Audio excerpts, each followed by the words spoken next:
So how do you feel about getting people unstuck? It's a lot of work. Had to dig and dive and duck dive, dodge and weave. He's going.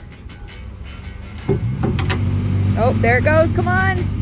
Yikes, how did we get into that one? Well, let's rewind a little bit. We had just wrapped up an exhilarating day of hiking in the captivating Capitol Reef National Park, but our thirst for adventure was far from quenched. The allure of an off-road escape beckoned us, and South Jaw Road was calling our name. We couldn't resist the temptation to explore this rugged route, despite the uncertainty lingering in the air. Our decision wasn't made lightly. According to our online research, the journey typically spanned about 1.5 to 2 hours. However, recent snowfall in the high country cast a shadow of doubt over our planned route. Today, our journey starts where the pavement ends in Capitol Reef. Capitol Reef, nestled between the bustling hubs of Moab and St. George, offers a unique landscape away from the crowds. Unlike other parts of southern Utah where tectonic activity has shaped the landscape, Capitol Reef is dominated by the awe-inspiring Waterpocket Fold. This geological marvel creates a landscape that's unique as it is adventurous. As we started driving on South Jaw Road, the adventure unfolded before our eyes. The beginning part of this trail is rather easy with only a few minor water crossings. Of course, keep in mind that these can vary by season.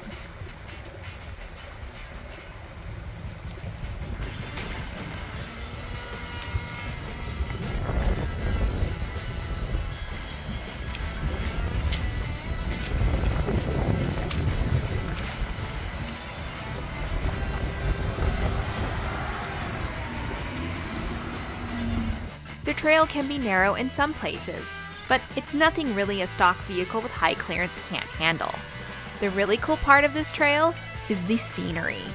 Millions of years ago, tectonic forces at work in this corner of southern Utah gave rise to the mesmerizing canyons and mesas in Capitol Reef. The Waterpocket Fold is a colossal 100-mile warp in the Earth's crust. It's the crown jewel of this geological masterpiece. It's a classic monocline, or rather, a step up in those rock layers. After driving through the wash, the trail presented a moderate challenge that flexed the ZR2 just a little bit.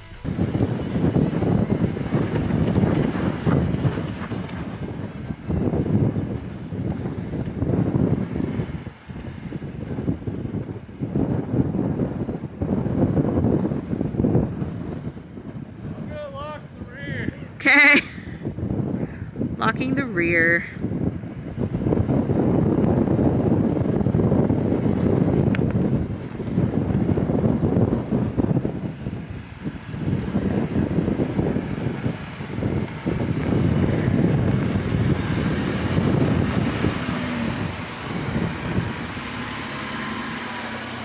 Soon after this section, we encountered the sketchy segment.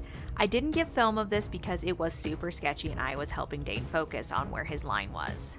We were on the edge of our seats as we ascended a hill, acutely aware that one wrong move could lead to a perilous descent down a cliff. The mud was super slick and Dane had to give the truck the beans to ensure we didn't slide in the wrong direction. Thank goodness, the Goodyear Wrangler Duratrek tires proved to be our trusty companions, ensuring the ZR2 stayed on the course that Dane directed. Honestly, if we were in our stock Tacoma tires, this probably wouldn't have ended the way we expected.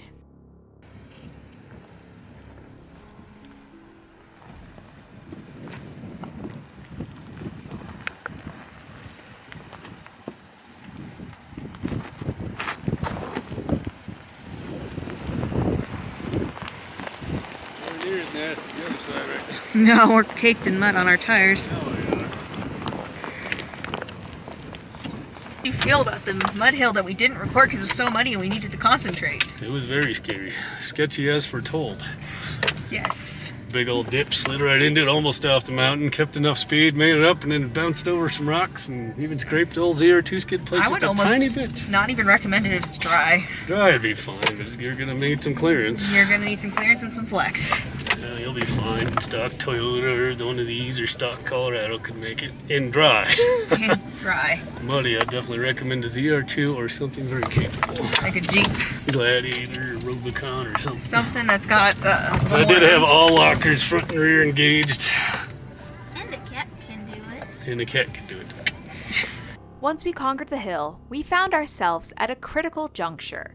With the snow-covered terrain ahead, we knew there was no turning back unless the mud froze enough for us to make it down the sketchy hill.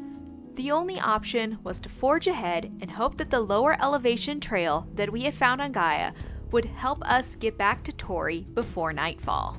Our journey continued with its twists and turns as we navigated through the Tantalus Flat. This trail alternated between graded gravel Forest Service roads and rough, bumpy two-dirt tracks.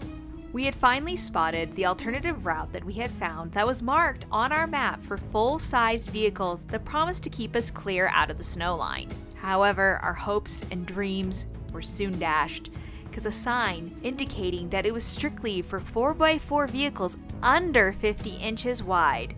No! No! So we turned around and backtracked to the main road. Looked like we were gonna have to go through some snow. Maybe it was fate, or maybe it was something else, but I think we were there meant to help someone. Before we knew it, we encountered an FJ Cruiser that was stuck in a substantial washout. They had been stranded for hours and were on the brink of spending the night there. Their plea for help was met with our willingness to assist. Armed with a tow strap and a shovel, we set to work.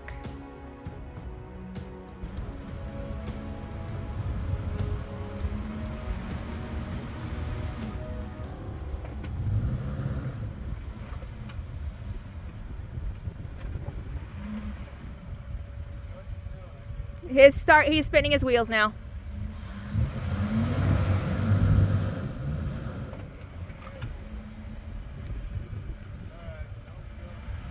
Okay.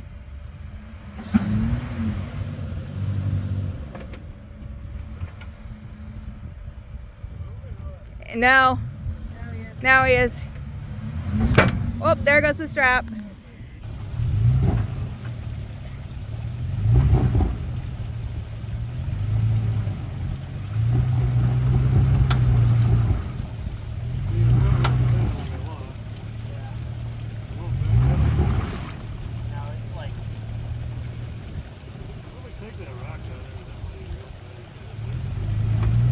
It kicked out the front rock over here. Huh? It kicked out that other rock it was grabbing.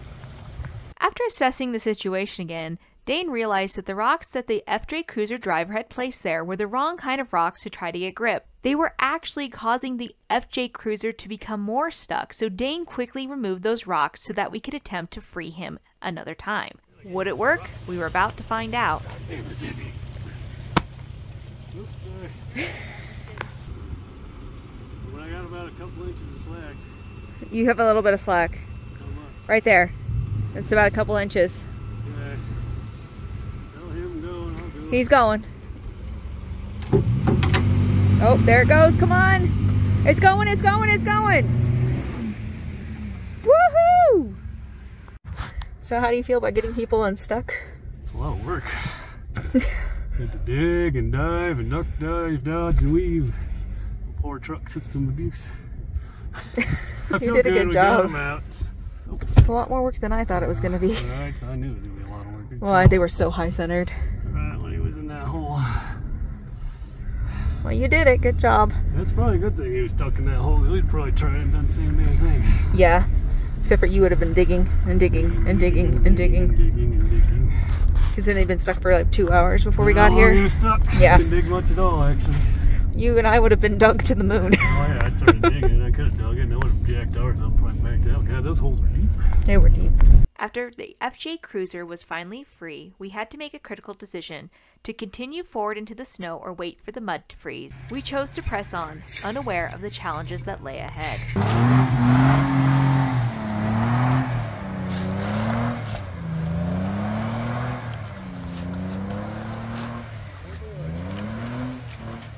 the FJ Cruiser out of the way, it was the ZR2's turn. How would it fare?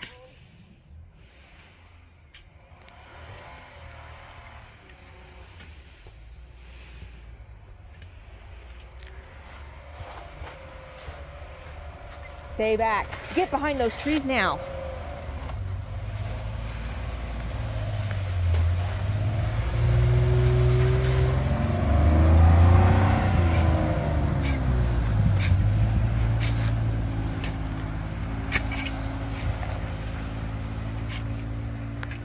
As we ascended into the high forests above Capitol Reef and the elevation got higher and higher, it became clear that the accumulating snow was creating for significant obstacles. And deep snow.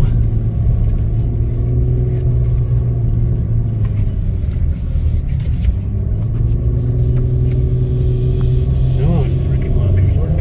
Dad, they're sliding into the ditch. I don't know if we can make it out of here.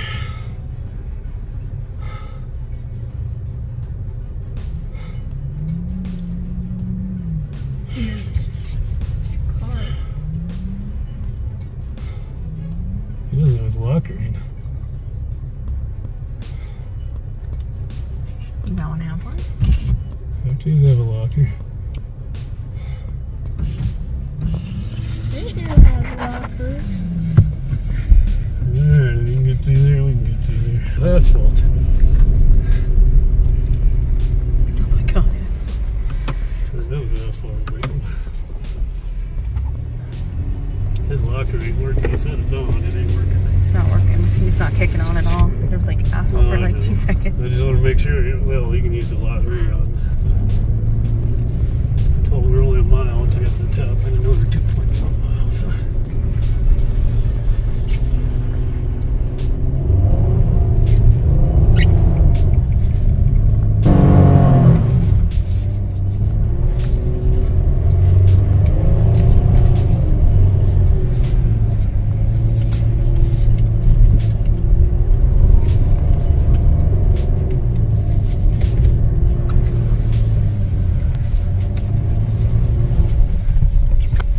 I have to go left and follow those tracks. Just a little bit. You're gonna have to get near those tracks. Basically, if you can follow those tire tracks, you might be able to get up farther. The track's right in front of you. Go left about a foot.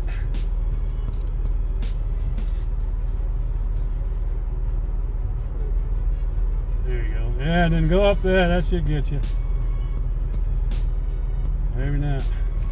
So, trail update. We are trying to get through the snow. We help these FJ Cruiser guys out, huh, Everett? And we are trying to break through the snow, but the problem is the snow is soft because it's 46 degrees outside, which makes it a little bit hard and makes the snow very, very soft, and your vehicle breaks through a lot. So we're only a little less than 2 miles from the highway. The problem is we are also at quite the elevation, and we have to climb a little bit more. So we're gonna hopefully make it out this way. If not, we'll have to figure it out. So just update. Abracadabra, make this snow not as soft.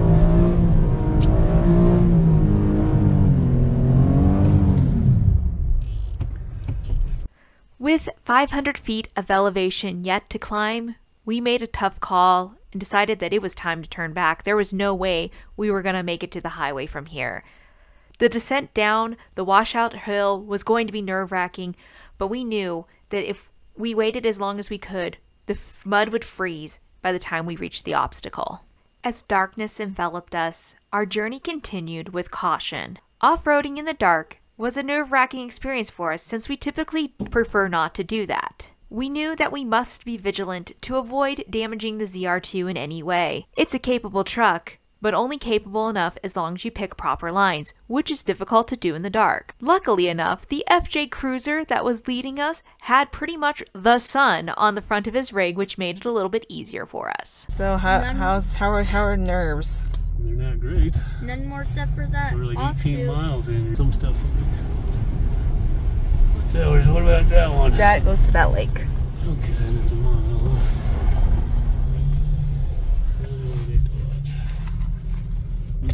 Otherwise, we'll record the cameras. Right. Well, we were looking, but we couldn't quite figure out what we had hit. We knew that we were going to have to look at the truck in the morning, and it was what it was at that point. The journey must continue on.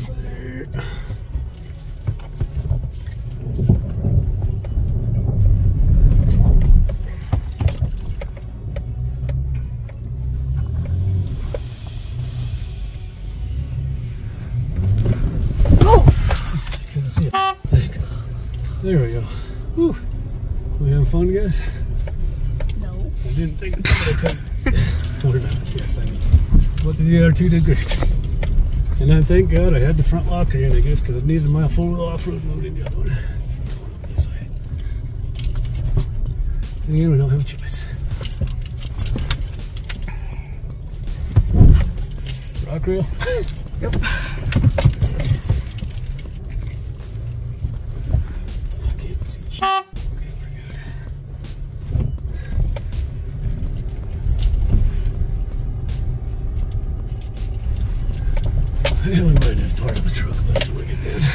Suddenly, before we knew it, we found ourselves facing a rocky section of trail, and the tension in the air was palpable.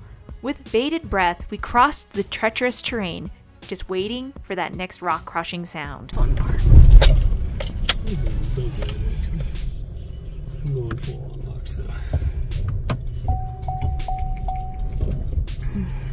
Well, it's gotten firmer since we came through. Yeah, right. We're not at the slippery hole yet. No, we're not. But this gives me a little bit more faith because it's firmed up a little bit.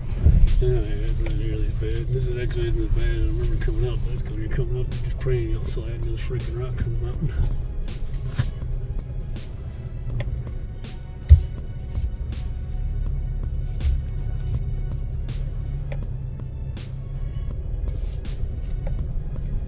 Maybe it was the stress or the darkness, but before we knew it, the ZR2 emerged, and we realized that we had successfully navigated the challenge that we had feared the most, the descent down the messy, muddy hill. It had frozen enough to ensure safe passage and didn't look anything like it did with the daylight. After navigating successfully through the wash, we finally reached the pavement and had a sense of relief that washed over us. We bid farewell to our FJ Cruiser couple and headed back to Torrey for the night, reserving our inspection of the ZR2 in the daylight. Would we have a truck left, or were we merely just being hopeful? So we made it back to the Airbnb really late last night, about 10:30, 11. So we got off the trail, we made it. So we're going to give you guys a walk around of our poor truck, but it fared well. It fared better than expected. And we're going to try to get it washed so we can see if there's actually any damage, but I think we did okay. In the light of day, we examined the ZR2, and to our amazement, the rock rails had saved the day.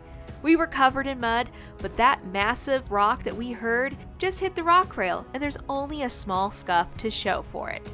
This epic adventure has been an unforgettable test of our off-roading mettle. We are so grateful for the ZR2's performance and the fact that it got us out and back to where we belong, with civilization. Our journey has taught us some valuable lessons. Never start a trail at the later part of the day. Always bring your off-road gear, and sometimes your own mistakes can lead to unexpected opportunities to help those in need. It was a wild ride that has tested our limits and left us with a story to tell for years to come. Have you ever been in a situation like this? Please leave that down below and tell us about your adventure. Please comment, like, subscribe, and share with your friends, and we hope to see you out there on the trail soon. Bye for now.